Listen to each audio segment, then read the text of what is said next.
Hello दोस्तों, स्वागत है आपके अपने YouTube चैनल अपना स्टडी पर। मैं विनय कुमार और आज की इस वीडियो पे बात करने वाले हैं जैक बोर्ड के बारे में, जो अर्धवार्षिक परीक्षा 2025-26 वाली होने वाली है सितंबर मंथ में उसकी, और 10वीं क्लास की होने वाली है। सेट 1 है, क्योंकि हिंदी बुक का सेट 1 पहला ये वीडियो बना रहा हूँ जो कि अर्धवार्षिक परीक्षा 2025 का होने वाला है। और अभी तक वीडियो को लाइक नहीं किया तो जल्दी से लाइक कर दीजिए, क्योंकि ये सबसे इम्पोर्टेंट वीडियो हो सकता है आपके लिए, जो कि आपके एग्जाम में डायरेक्ट पूछे जाने वाले क्वेश्चंस हो सकते हैं। तो इसीलिए जल्दी से वीडियो को लाइक कर दीजिए और चैनल को सब्सक्राइब कर दीजिए और बेल आइकन घंटी को प्रेस कर दीजिए, और जिससे कि नोटिफिकेशन सबसे पहले आप तक मिले, और ज़्यादा से ज़्यादा शेयर कर दीजिएगा। तो टाइम ना वेस्ट करते हुए जल्दी से इसको शुरू करते हैं पहला क्वेश्चन से। तो पहला क्वेश्चन क्या कहना चाहता है यहाँ से, चलिए देख लेते हैं। निम्नलिखित गद्यांश को ध्यानपूर्वक पढ़ें और वह सही विकल्प का चयन करें। ठीक है, यहाँ पे कुछ गद्यांश दिए गए हैं जिसे कि आप देख सकते हो। इस गद्यांश को पढ़ना है, कितने लंबे यहाँ पे है, और यहाँ पे आपको पांच क्वेश्चंस दिए गए हैं। पांचों क्वेश्चन का अच्छे से चयन करना है। तो जल्दी गद्यांश को पढ़ते हैं। चलिए, आशा से भरपूर जीवन को देखें और निराशा को निराशात्मक दिखाई देने वाले जीवन का मार्ग साफ और गतिशील दिखाई देना आरंभ हो गया है। इसीलिए तुम्हें क्या होना चाहिए कि इसका उत्तर है कि तुम्हें केवल अनंत धैर्य, विश्वास और आशा। यहाँ से क्वेश्चन पूछा गया है तो ये वाला लाइन को आपको याद रखना है एंड अपने मंजिल को दिखाना होगा। तुम्हें भी ध्यान रखना होगा कि आज नहीं तो कल, कल नहीं तो परसों अवश्य होगा। तुम प्रत्यन निष्क्रिय नहीं होंगे। प्रत्याशा और आशा जीवन पथ के दो ऊंचाई यानी प्रकाश स्तंभ है, जो कि चीजों को, परिस्थितियां और अपने आसपास के व्यक्तियों को जो अंधेरे हिस्से की ओर मत देखें और वहां से मत देखो जहां से चीजें और स्थिति यानी कि कूटपूर्वक या प्रतिकूल परिस्थिति होती है। हर किसी ये उज्जवल और प्रकाशमय पक्षों को खोजें जो घने कांटों के बीच में खाली छुट्टे और फूल के प्रेम के साथ देखने और कांटे दिखाई नहीं देंगे। विश्वास और आस्था को स्वयं में भार लो और उसे समाज के हर वर्ग को में बांटो, जिसमें किसी प्रकार की कंजूसी मत करो। जिसे आशा, विश्वास और सहायता, सहयोग, संवर्धना की आवश्यकता हो, उन्हें बिना किसी स्वार्थ और दुस्वार्थ के भावना से इतना बांट दो कि अब तुम देखेंगे कि समाज की आशाएं, विश्वास और दृढ़ता पर रहेगी। हमने पूरी पैराग्राफ को पढ़ चुका हूँ, यानी कि एक छोटी सी पैराग्राफ था जिसे हम लोग पढ़ लिए, और इसका पैराग्राफ्स की वजह से हमें 5 क्वेश्चंस दिए गए हैं, जिस 5 क्वेश्चंस का आंसर हम अभी देने वाले हैं। और हम नहीं, आप दोगे इसका आंसर, क्योंकि पैराग्राफ आप हमारे साथ पढ़े हो, तो इसका पैराग्राफ का आंसर आप दे सकते हो। तो देर ना करते हुए जल्दी से क्वेश्चन को पढ़ते हैं और आंसर देने की कोशिश करते हैं। क्या लिखते हैं, निरात्मक एवं निराशाजनक जीवन की स्पष्टता और गतिशील मार्ग को बढ़ने की कुंजी क्या है। और अगर आपको क्वेश्चन से नहीं समझ में आता है कि लाइंस कहाँ से उठाए गए हैं, तो कोई बात नहीं, आप ऑप्शन पे ध्यान दीजिएगा। बुद्धिमानता और ज्ञान, धैर्य, विश्वास और आशा, और उम्मीद और संघर्ष। चौथा कह रहा धन और शक्ति। तो यहाँ से हमें पता चलता है कि हमने एक लाइन को आपको बोला था कि अंडरलाइन करके रखना, वो कहाँ पे है एक बार दिखा देता हूँ, क्योंकि आपको विश्वास तो हो सके। देखिए यहाँ पे ये वाला लाइन दिख रहा है ना, ये वाली लाइन से क्वेश्चन पूछा गया है। तो चलो इसका आंसर देख लेते हैं क्या होगा। हाँ, तो इसका करेक्ट आंसर ये वाला हो जाएगा। ठीक है, चलो नेक्स्ट क्वेश्चन देख लेते हैं। धैर्य और विश्वास का महत्व के बारे में क्या सुझाव दिया है। ये जीवन के अनावश्यक है, या फिर ये सफल के लिए हानिकारक है, या अपने लक्ष्य के प्राप्ति करने के लिए आवश्यक है, या केवल निश्चित परिस्थिति में महत्वपूर्ण है। तो कौन सा ऑप्शन इसका करेक्ट हो जाएगा, बताओ। अगर आप ध्यान से इस कहानी को पढ़ोगे तो ऑप्शन 3 आपको लग सकता है कि ये वाला करेक्ट हो जाएगा, जो भी है भी सही। तो नेक्स्ट क्वेश्चन देख लेते हैं। चीजों को परिस्थिति और आपके चारों ओर लगों के किसी देखना चाहिए, संदेह और संघर्ष से, या घृणा और नकारात्मक पहलुओं से, या क्रोध और भावना से, या उज्जवल संस्कार और पहलुओं से। तो कौन सा हो जाएगा इसका करेक्ट आंसर। तो इसका करेक्ट आंसर ऑप्शन 4 हो जाएगा, उज्जवल और संस्कार व्यक्तियों से, जो कि हमारे इस पैराग्राफ में कहीं ना कहीं लिखा गया है। आप ध्यान से अगर पढ़ते हो तो सारा आंसर खुद दे पाओगे। ठीक है, तो ये 4 नंबर का किस उपजमा के उपयोग यानी चुनौतीपूर्वक स्थितियों को संरचनात्मक दिखाने के लिए महत्ता की जीतने के लिए क्या किया गया। कठिनाइयों और उद्देश्यों करना, कांटों के बीच फूलों का पलना या अंधेरों का दोस्तों के रूप में ग्रहण करना, या फिर कौन सा ऑप्शन है रेगिस्तान में मरीजों के पीछे भागना। तो कौन सा इसका ऑप्शन हो जाएगा। तो मेरे हिसाब से ऑप्शन सेकंड होना चाहिए, क्योंकि मैंने अभी पढ़ा तो मुझे यही आंसर सही लग रहा है, तो यही वाला सही हो जाएगा। ठीक है, चलो 5 नंबर ये लास्ट क्वेश्चन है, फिर ये गद्यांश खत्म हो जाएगा। इसमें 5 क्वेश्चन रहता है एक पैराग्राफ से। एक गद्यांश को प्रशिक्षित शीर्षकों का चुनाव करें। ठीक है, आशा और विश्वास के महत्व के संदर्भ में, जीवन और लक्ष्य के प्रतीक और धैर्य में, समाज और उद्देश्यों को प्रति स्रोत में, या संरचनात्मकता का मार्ग आशा और विश्वास के लिए। बताओ। तो मैंने अभी पढ़ा तो हमको ये वाला आंसर सही लग रहा है 4। तो इसी के साथ ये 5 मतलब एक पैराग्राफ का 5 क्वेश्चन खत्म हो गया। अब मुझे सेकंड पैराग्राफ पढ़ना पड़ेगा, या फिर क्या कहते हैं कि प्रयुक्त पदांश को ध्यान पूर्वक पढ़ें और पीछे दिए गए प्रश्नों के उत्तर दें। यानी कि हम सेकंड पैराग्राफ पे आ चुके हैं, जो कि छोटे छोटे पोएम्स की तरह होंगे। इसको हमको पढ़ना है। तो क्या कहता है ये पोएम, चलो देखते हैं। ये कितना लंबा पोएम है, छोटा सा पोएम है, तो छोटा सा पोएम है तो तुरंत निपटा देते हैं। वैराग्य यानी कि छोड़ बाहों की व्यवा संभालो, चट्टानों की छत से दूध निकालो, है रुकी जहां भी घर यानी शिलाएं तोड़ो, पीयूषो चंद्रमाओं को पकड़ निचोड़ो, चढ़े तुम शैली शिखरों पर सोम पाओ रे, योगियों नहीं विजय को संदर्भ जियो रे। ये खत्म हो गया। और यहाँ से मुझे भी 5 क्वेश्चन दिए गए हैं, पांचों का आंसर आप दोगे, क्योंकि आपने ये पूरी अच्छे से पढ़ चुके हो। और चलिए देखते हैं पांचों का 6 क्या है। 6 नंबर से, कवि भारत युग्मों की ऐसा जीवन जीने का कहते हैं, कैसा कहते हैं। कायरों से जैसा, या फिर योगियों जैसा नहीं, परिक्रमों के वीरों जैसा, या फिर केवल बात करने वाले बुद्धिमानों जैसा, या फिर जो व्यर्थ में समय नष्ट करे। कैसा जीवन जीना चाहते हैं, तो योगियों के जैसा, परिक्रम वीर के जैसा वो जीने के लिए बोलते हैं, जो कि ऑप्शन 20 का करेक्ट हो जाएगा। चलो नेक्स्ट क्वेश्चन देखते हैं 7 नंबर। 7 क्या कह रहा है, प्रकांश जो होता है, ध्यान से इसे जो कहते हैं, इसको सोम का क्या कहा जाता है, चट्टान, धर, या फिर वैराग्य, या फिर योगी। बताओ।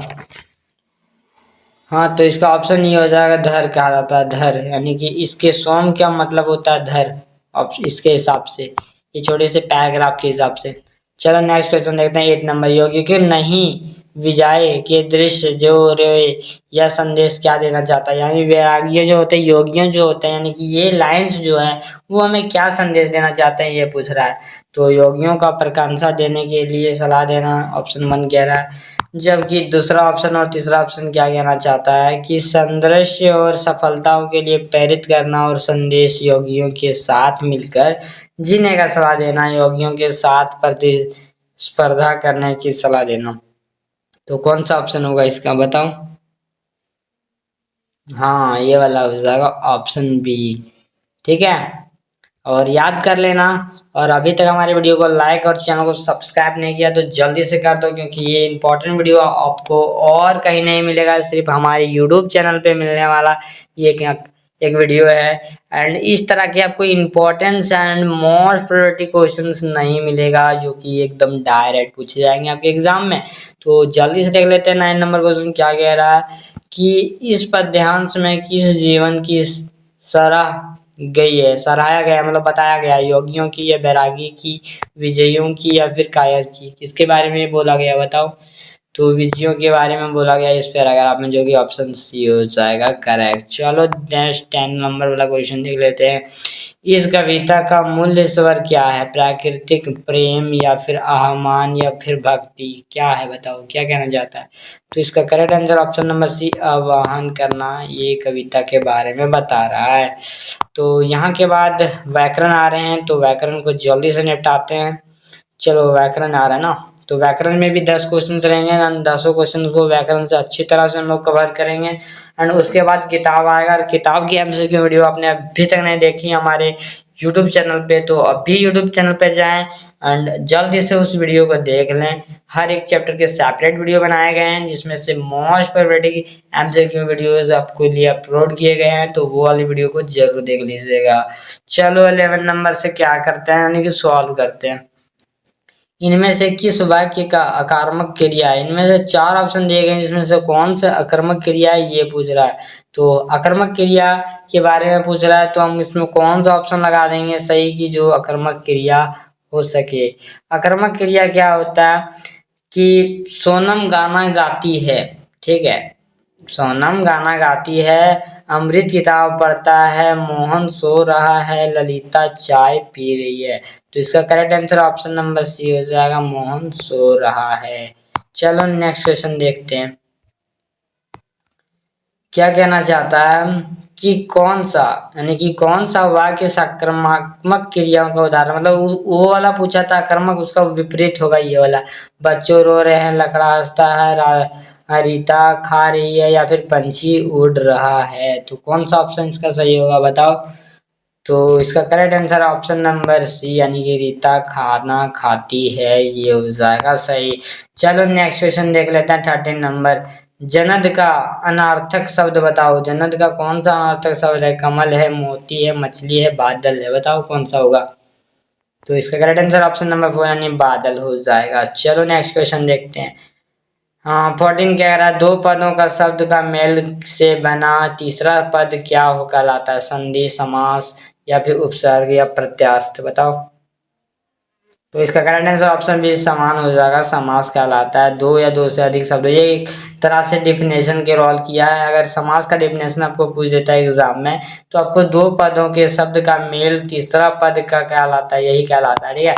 चलो नेक्स्ट क्वेश्चन देखते हैं। अर्थासंभव का क्या समास है? इसका समास निकालना था संभव का।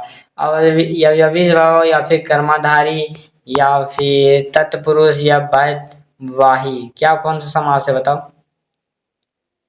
हाँ तो इसका करेक्ट आंसर ऑप्शन होगा अविभावी समास है यथासंभव, जो कि आपको याद कर लेना है, क्योंकि यही क्वेश्चन आने वाला है आपके एग्जाम में डायरेक्ट।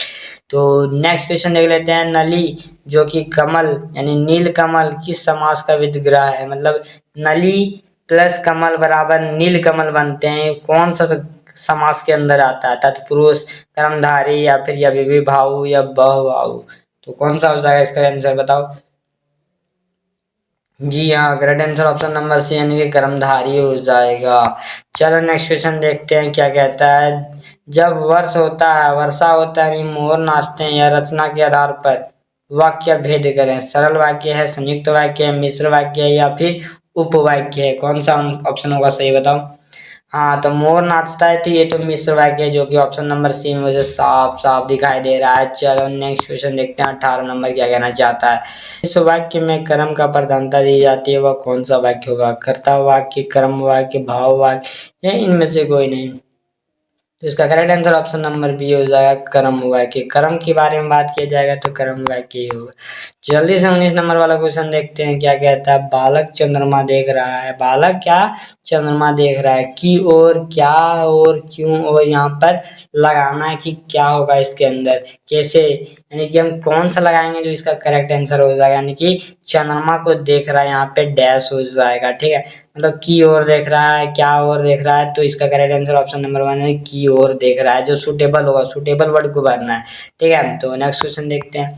20 नंबर क्या कह रहा है कि निम्न में से शब्द यानी कि समुच्चयबद्ध अवयव शब्द है, ठीक है। धीर धीर, धीर घीर, या फिर की, और, या फिर अथवा, या फिर वह। तो कौन इसका करेक्ट आंसर हो जाएगा बताओ। तो इसका answer correct answer option number C यानी कि अथवा हो जाएगा। एक बार आप ध्यान से क्वेश्चन को पढ़ लीजिएगा वीडियो को पॉज करके। और अब आ चुके हैं पाठ्यांक यानी कि किताब के वाले प्रश्न के ऊपर। यहाँ से हमें क्वेश्चन लगभग 10-11 क्वेश्चन 10 क्वेश्चन रहते हैं जो कि किताब से पूछे जाते हैं, जिसमें से 2 पैराग्राफ्स आते हैं। पर हम पैराग्राफ को नहीं पढ़ने वाले हैं, क्योंकि मैंने सेपरेट वीडियो पैराग्राफ का बना चुका हूं, जो कि मेरे यूट्यूब चैनल पर मिलेगा। कि उससे हमने बहुत सारे एमसीक्यू कर चुका हूं हर एक चैप्टर का हिंदी का। तो और भी सब्जेक्ट की वीडियो चाहिए आपको इस एग्जाम से रिलेटेड, तो हमारे चैनल पे एक बार विजिट कर लीजिएगा। जैसे Hindi, English, math, science, SST सारे किताब की बना रहा हूँ मैं। एंड ये वाला पर ध्यान से देखिए, क्या उद्धव वाला यानी कि पहला चैप्टर का दिया गया है, तो ये वाला तुम स्क्रीनशॉट लेके पढ़ सकते हो। एक बार स्क्रीनशॉट ले लो या फिर वीडियो को पॉज करो और यहाँ पे पढ़ लो, क्योंकि इससे हम रिलेटेड अभी को आगे क्वेश्चन करने वाले हैं 5 को, लगभग 3 4 5 को करेंगे। तो देख लिया, स्क्रीनशॉट ले लिया, चलो क्वेश्चन करते हैं। इस पद की रचनाकार तो कौन है? कबीरदास है या फिर तुलसीदास है या फिर रसो है या सूरदास है? तो इसका करेक्ट आंसर ऑप्शन नंबर 4 है, सूरदास है, हमने पढ़ा है पीछे। एंड गोपियों किसकी अन्यथा भक्ति थी? किसकी? राधा कृष्ण या उद्धव या फिर सूरदास की? बताओ कौन सा इसका करेक्ट आंसर हो जाएगा? तो ऑप्शन बी हो जाएगा, यानी कि कृष्णा के प्रति थी वो।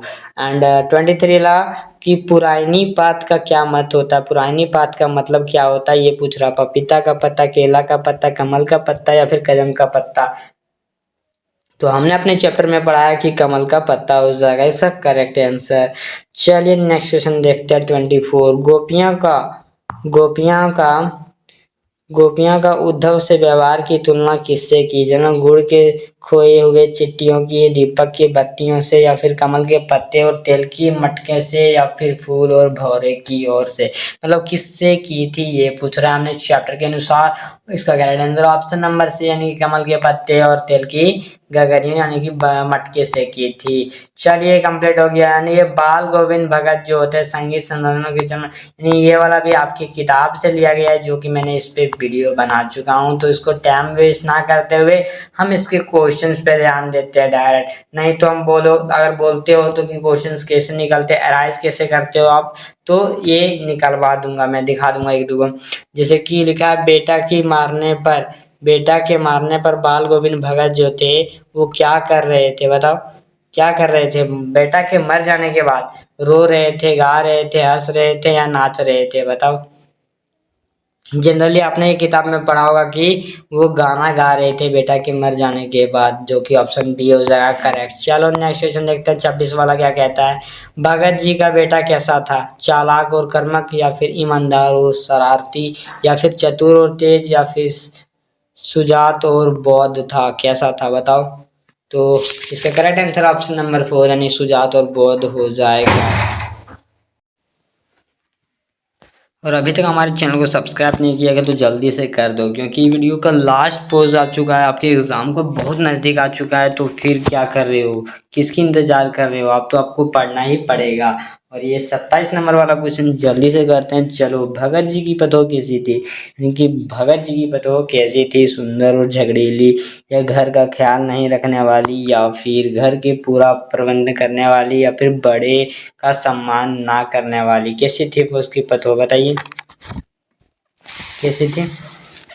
तो घर का पूरा प्रबंध करने वाली इसका करेक्ट आंसर हो जाएगा ऑप्शन 4, इसका करेक्ट आंसर हो जाएगा थर्ड वाला घर का। ठीक है, चलो नेक्स्ट क्वेश्चन देखते हैं। 28 नंबर, बौद्ध का क्या अर्थ है? बौद्ध का क्या अर्थ है? मोटा, ज्ञानी, सुंदर या फिर मंद बुद्धि? तो इसका करेक्ट आंसर ऑप्शन नंबर 4 मंद बुद्धि हो जाएगा, जो कि आप पहले से जानते थे।